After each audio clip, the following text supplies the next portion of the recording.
2026. Natumai umeshinda salama msikilizaji. Karibu katika matangazo ya Dira ya Dunia kutoka idhaa ya Kiswahili ya BBC. Mimi ni Karorobi. Natumai umeshinda salama na mimi ni Skola Kisanga. Tulionayo katika Dira ya Dunia.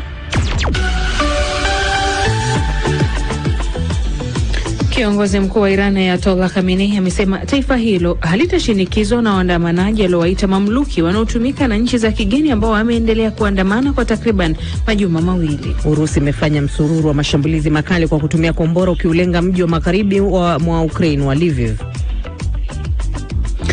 Tume ya uchaguzi nchini Uganda imeanza kusambaza karatasi za kupigia kura na vifaa vingine kwa wilaya mbalimbali nchini humo kuelekea uchaguzi mkuu rais wiki ijayo. Lakini waangalizi wa uchaguzi wanasemaje?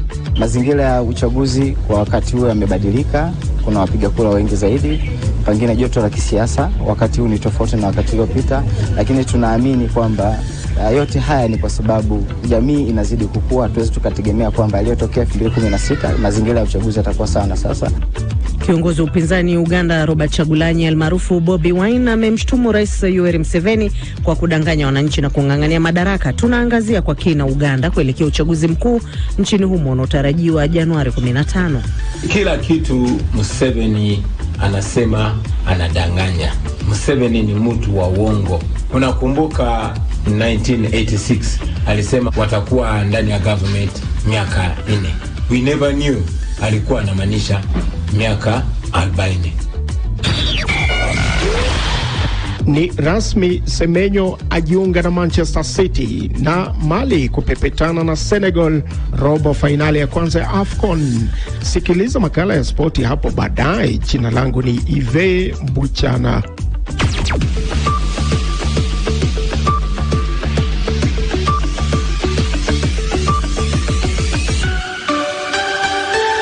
Lakini kwanza ni taarifa ya habari za dunia ukiwa nami Sarafina Robi. Kiongozi mkuu wa Iran Ali Khamenei amesema serikali haitaacha kukabiliana na machafuko makubwa zaidi katika miaka 15. Akizungumza hadharani kwa mara ya kwanza tangu maandamano yalipozuka karibu wiki mbili zilizopita, alisema serikali yake haitavumilia watu wanaofanya vitendo kama mamluki wa wageni. Mamia maelfu ya watu wamekuwa wakitoa wito wa kupinduliwa kwake. Mamlaka imekatiza karibu mawasiliano kwa kiwango kikubwa. Rais Trump ametishia kuwashambulia vikali viongozi wa Iran iwapo watawaua waandamanaji. Ufaransa pia imehimiza Iran kujizuia. Safari za ndege kutoka Uturuki na Dubai hadi Iran zimesitishwa.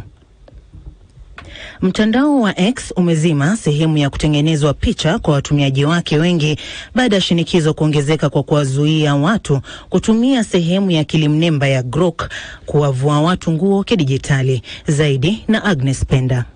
Mtandao huo unaomilikiwa na Elon Musk umekabiliwa na ukosoaji unaokuwa kwamba chatbot ilikuwa ikiwezesha watu kuunda picha bandia za ngono za wanawake na wakati mwingine watoto. Grok sasa inawaambia watu wanaoomba vitu kama hivyo kwamba ni watu waliojisajili na wanaolipa pekee wanaoweza kufanya hivyo, kumaanisha kuwa jina na maelezo yao ya malipo yatakuwa yamenakiliwa. Serikali ya Uingereza hapo awali ilitoa wito kwa mdhibiti wake wa vyombo vya habari kutumia mamlaka yake yote dhidi ya mtandao wa X kutokana na wasiwasi kuhusu picha hizo. Mazoezi makubwa ya wanamaji yanayoongozwa na China yanatarajiwa kuanza leo nchini Afrika Kusini, na mazoezi hayo ya wiki moja yanayoita Nia ya Amani yanatarajiwa kujumuisha majeshi ya majini ya Urusi na Iran. Afrika Kusini ni mwenyeji wa zoezi hilo kama sehemu ya ushirikiano wa kijeshi kati ya wanachama wa BRICS, ambapo ni muungano wa nchi kubwa zinazoendelea. Afrika Kusini inasema mazoezi hayo yanalenga kulinda njia muhimu za meli na kuimarisha usalama wa baharini. Lakini wakosoaji wanaonya kuwa zoezi hilo linaweza kuzorotesha zaidi uhusiano kati ya Afrika Kusini na Marekani. Somalia imeanzisha uchunguzi wa madai kuwa anga yake na viwanja vya ndege vilitumika bila kibali kumsaidia Aidoras Al-Zuaidi kutoroka Yemen. Serikali inasema inajitahidi kudhibitisha madai kwamba Al-Zubaidi alipitia Somalia kuelekea Umoja wa Falme za Kiarabu.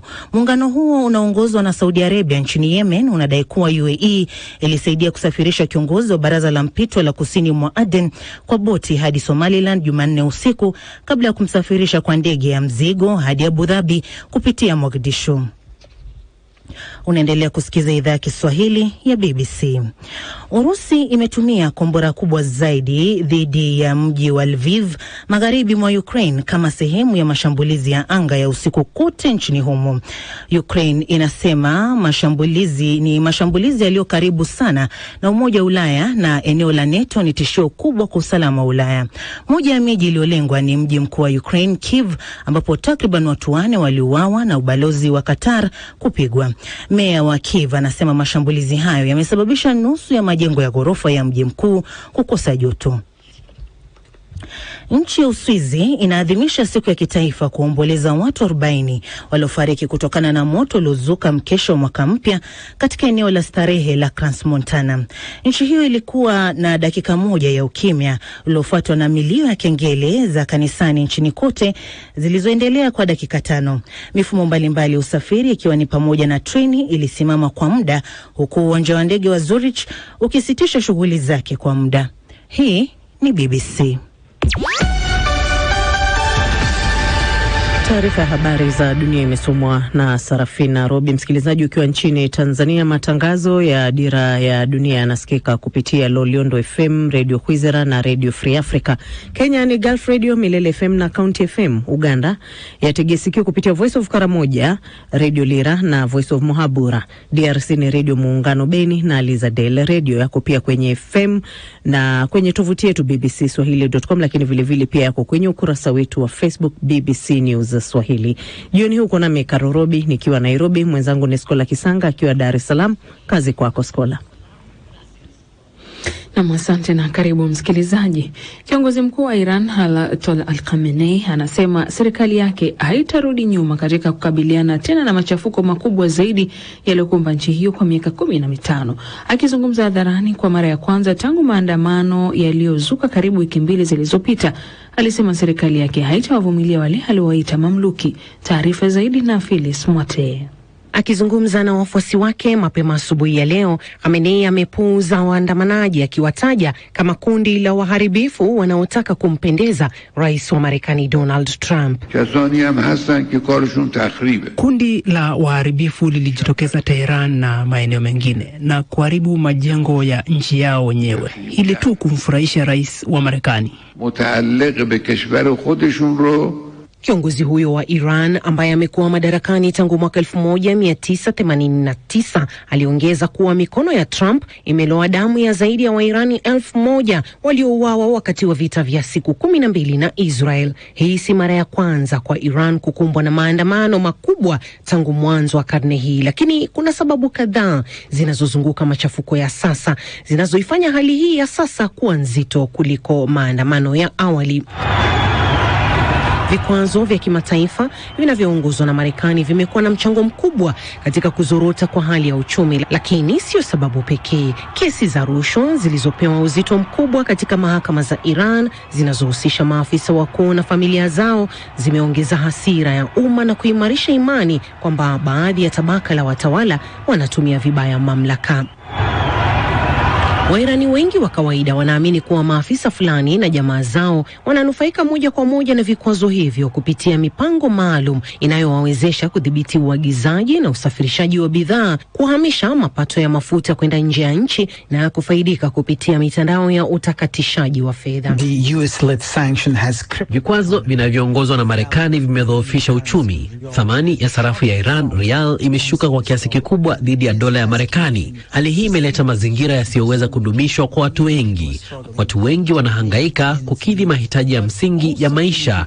Aidha, watu wengi hawaridhishwi na vikwazo vya kijamii na wana hasira kubwa kutokana na ukosefu wa uwajibikaji wa kisiasa, rushwa katika ngazi za juu kabisa miongoni mwa maafisa pamoja na familia zao, na rushwa katika ngazi za juu kabisa miongoni mwa maafisa pamoja na familia zao. Nadhani kuna mchanganyiko wa sababu nyingi tofauti. Watu wanajitokeza mitaani na inaonekana wengi wao hawaogopi chochote. Many of them have little to lose. Zaidi ya hayo, vita vya siku 12 kati ya Iran na Israel katika majira ya kiangazi ya mwaka 2025 vilisababisha uharibifu mkubwa wa uwezo wa ulinzi wa Tehran, miundombinu ya nyuklia pamoja na maeneo kadhaa ya kijeshi na viwanda.